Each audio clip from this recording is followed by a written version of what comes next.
Scott Pilgrim Takes Off just dropped on Netflix, and I have a lot to say about it. Scott Pilgrim of course started as a series of sort of indie comic books with an original story, but that made lots of references to general geek entertainment popular with the comic book creator's childhood and younger years, the Sega Genesis and side-scrolling fighter era. These comics were great, and were adapted into an equally great movie that went its own directions with some things, but made the story work in a live-action setting. Finally, Netflix greenlit this 8-episode series called Scott Pilgrim Takes Off, bringing in the director of the original film and writer of the comics, as well as the cast of the film to play the same voices. At first, I thought this was going to be a faithful retelling of the comic in animated form, something I really wanted after seeing some of the animated shorts that aired on Adult Swim showcasing scenes from the comic that never made it into the movie. Now, the first episode starts out essentially the same as the comics, with all the events happening more or less the same, with different jokes slipped in where reasonable. However, things take a dramatic turn when Scott has to fight the first of Ramona's evil exes, and unlike in the movie and comics, Scott loses this battle and seemingly dies. From here, the series goes into a wildly different direction, with time travel and something like alternate timelines being brought into the story to show a different side of it. Without Scott winning the battle against her first ex, Ramona becomes suspicious of what happened to Scott, and of course uncovers a conspiracy that he may not be dead at all and instead was just kidnapped. To investigate this, Ramona starts going to each of her evil exes to talk about why they would do this to a new love interest of hers. Now, in the original comics and movie, Scott Pilgrim was a bit problematic. One of the big issues people had with Scott was that he was quasi-dating a high school girl, something addressed again in the series, but it wasn't the only thing about Scott that was scummy, and the scumminess was very purposeful and by design. Scott wasn't just in an inappropriate relationship, but he didn't have the respect to be open and honest with her about it when he started seeing Ramona and his attention turned to her.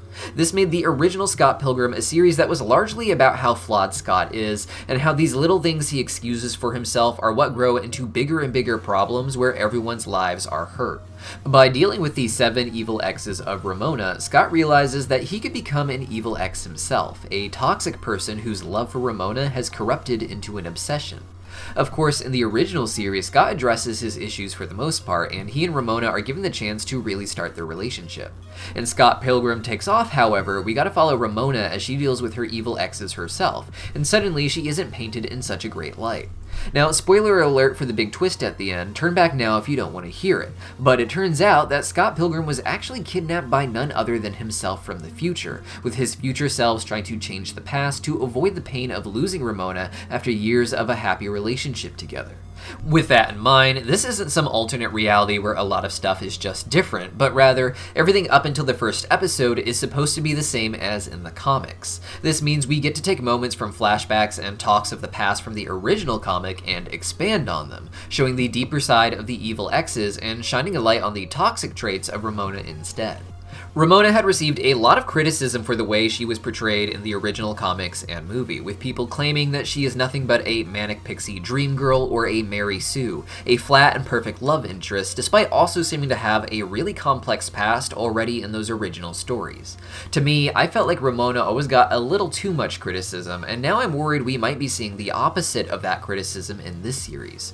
It would be very easy to say that it plays into the tropes of the modern reboots, not just elements of alternate realities or timelines, but with its focus on the female lead after the male lead has been seemingly removed from the story.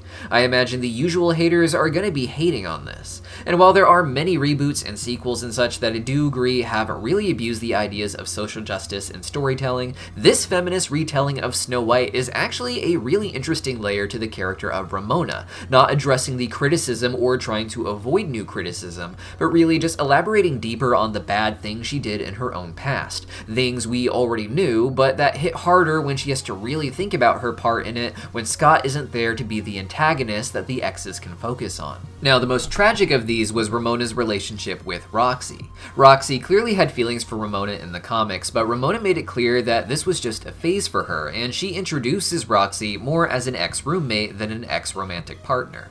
The big reveal here in the series is that one day Ramona just was gone, treating it like it had never happened at all. In the comic, Roxy said Ramona was the queen of cheating, something that wouldn't have to be about the relationship in particular, but it paints a very different picture of what may have happened there. Roxy had more or less found herself when she met Ramona. She knew that she liked women, and when Ramona became her roommate and then became closer to her, she thought that Ramona was feeling the same things, as they were intimate together. It seems Ramona was less interested in Roxy and more interested in figuring out what she was interested in, trying to figure out who she was in a way that was a bit convenient for her. The convenience of a relationship is something Ramona seems to have a history with, going for what is easy and who is just simply around. Scott is not a prize in his community outside of being one of the best fighters, apparently, and she needed to go along with what Scott wanted more so than chasing what she wanted. Ramona, even now, isn't entirely sure of what she wants. She seems to need more time than the average person to figure that out, and that had an effect on all of her relationships, especially her relationship with Roxy and Scott. In both cases, she seemed to go with what the other wanted, as I said, and in doing so, let them reach to really intense depths of emotion while she was still trying to figure out what her first impressions really are. It was the intensity of Scott that ultimately made him win Ramona over in a way that Roxy did not. Ramona being able to take the time to grow to love someone, already knowing just how much they care about her, even if they are flawed.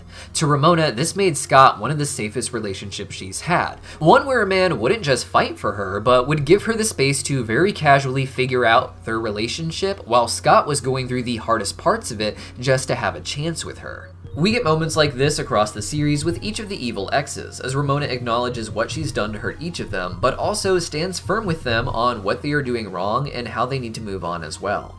For Ramona, moving on is the easiest part of the relationship. She very casually enters things fast, and then has no problem exiting when things go south, even running off to Toronto to avoid her evil ex in New York.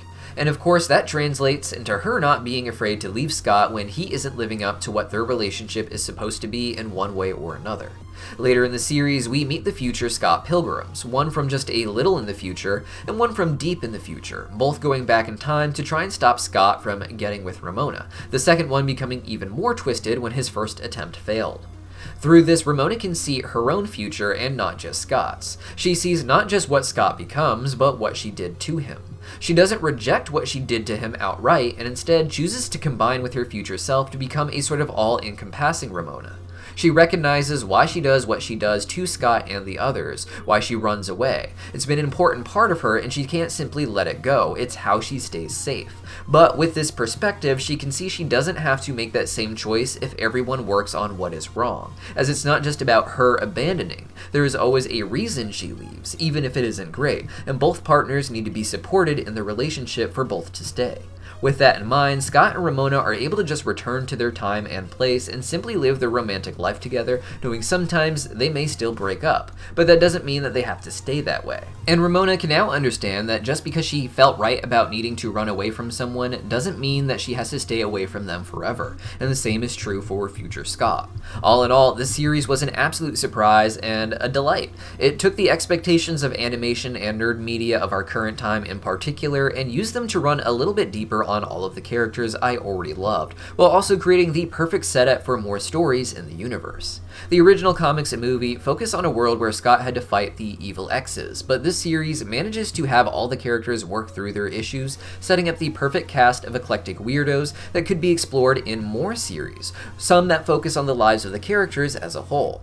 I would love to see more stunningly animated sequences in this world, exploring the crazy overlapping love dynamics that you just don't see in media today, but feels really reminiscent of old school anime, where everyone was in a sort of complex love triangle, or really much bigger shapes than that, with no shortage of sexually divergent characters to add in even more layers of fun and complexity.